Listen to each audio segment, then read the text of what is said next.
आगे बढ़ते हुए आपको बताएं, जहां उत्तराखंड में कुदरत का कहर रुकने का नाम नहीं ले रहा है। दरअसल इस साल ये पहली घटना नहीं है। इससे पहले भी धराली और कई अन्य इलाकों को बादल फटने से लोगों को भारी दिक्कतों का सामना यहां पर करना पड़ा है। ये तस्वीरें भी आप देखिए, ये पूरा मलबा है।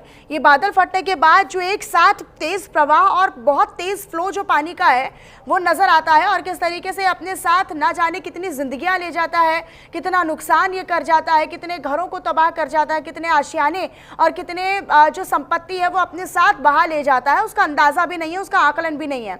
और वहीं आप उत्तरकाशी जिले के नौगांव में भी बादल फटने से भारी तबाही मची है। ये आपको तस्वीरें भी दिखा रहे हैं। भारी बारिश के कारण आई बाढ़ ने पूरे इलाके को जलमग्न कर दिया है। प्रवेश राय मेरे साथ लाइव जुड़े हुए हैं इसी पर अधिक जानकारी के साथ। प्रवेश, जरा बताइएगा, क्योंकि उत्तरकाशी में थराली हो, धराली हो और अब ये नौगांव बाजार हो, यहाँ पर तमाम तरह के से बादल फटने की इस तरह की घटनाएं आ रही हैं, आपदाएं हो रही हैं।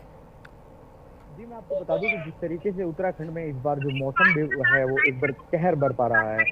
और सिर्फ उत्तराखंड में ही नहीं, पूरे देश में कहीं ना कहीं मौसम ने इस बार कहर बरपा रखा है। और इसी को देखते हुए जब उत्तराखंड की बात की जाए तो उत्तराखंड में लगातार जिस तरीके से आए दिन कहीं ना कहीं छोटी मोटी घटनाएं या फिर लैंडस्लाइड कह लें या बादल फटने की घटना कह लें, लगातार ऐसी कोई घटना देखने को मिल रही है, जिस वजह से जो उत्तराखंड के लोग हैं वो काफी परेशान और काफी चिंतित नजर आ रहे हैं। जिस तरीके से बीते दिन की बात की जाए तो बीते दिन में उत्तरकाशी के नौगांव में जिस तरीके से बीती रात लगातार बारिश होने के बाद जब वहां पे कल दोपहर के समय वहां पे मलबा आया, और जिस तरीके से वहां पे जो आशंका जताई जा रही है अभी तक भी स्पष्ट नहीं हो पाया है, बारिश का पानी इतना ज्यादा आया क्योंकि इतना ज्यादा पानी आया कि जो वहाँ के ग्रामीण है, जो वहाँ का प्रशासन है, अभी आशंका जताई जा रही है कि जिस तरीके से वहाँ पे पहाड़ी इलाकों में बादल फटा था।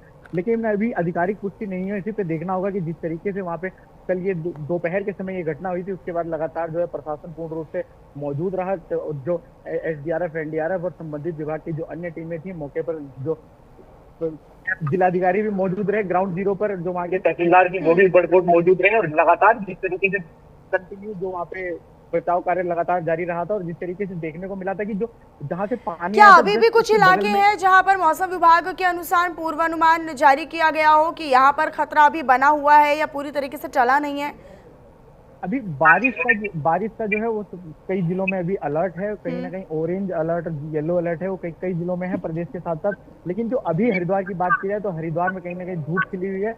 लेकिन जो ग्रामीण क्षेत्र की बात की जाए तो जिस तरीके से लगातार पहाड़ों में बारिश होने की वजह से जो गंगा का जल स्तर है वो जब बढ़ता जा रहा है, तो लगातार जल स्तर बढ़ने की वजह से जो ग्रामीण के क्षेत्र हैं, जो ग्रामीण के क्षेत्रों में लगातार जो है किसानों की फसलों को आहत हो रही है, नुकसान हो रहा है। तो किसानों की फसलों को नुकसान हो रहा है, तो बीते कुछ समय पहले 2 से 3 दिन पहले मुख्यमंत्री पुष्कर सिंह धामी खुद ग्राउंड जीरो पर जायजा लेकर गए थे और देख कर गए थे, और प्रशासन को पूर्ण रूप से कहा था कि जो यहाँ की भी रिपोर्ट है, जिस तरीके से भी जो भी आकलन है उसको जल्द से जल्द रिपोर्ट को तैयार करके देहरादून मुख्यालय पहुंचाया जाए। और जो मुख्यमंत्री पुष्कर सिंह धामी थे उन्होंने साफ तौर से किसानों को आश्वासन दिया था कि जिस तरीके से जो भी किसानों की हानि होगी या जितनी भी आहत हुई है किसी किसानों की फसलों को, पूर्ण रूप से सरकार उसकी भरपाई करेगी। अब देखना होगा कि कितने दिन में जो रिपोर्ट है, क्योंकि कहीं ना कहीं अभी जो है बारिश का सिस्टम लगातार जारी है, बारिश थमने का नाम नहीं ले रही है।